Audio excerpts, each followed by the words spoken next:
Ana-anaon na pud ko sa kong amo.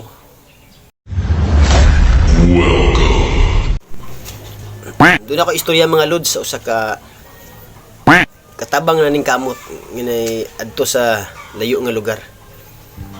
Ay tungod siyang ka pait sa iyang kinabuhi diri sa Pilipinas.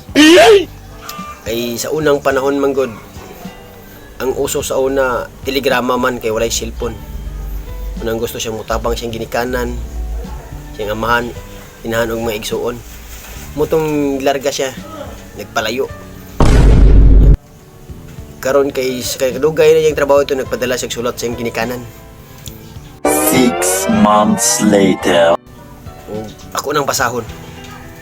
Ni anak siya nga, Dear Nay og Tatay, pait kayo akong trabaho diri sa layo.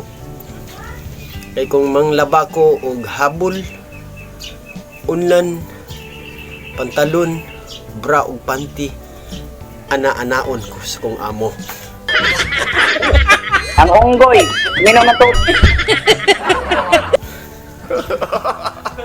Og manghugas ko og plato, kutsara, tinidor.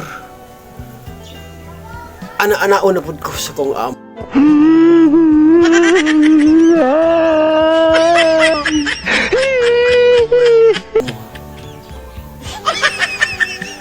Og magbantay kog bata. Magpadidi ko. Magpakaon ko. Ana-anaon yapon ko sa kong amo.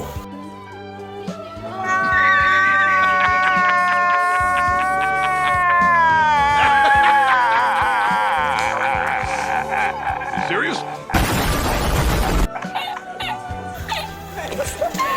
Og dili na lang kutob nay og tatay kay nagpadulong na kong amo.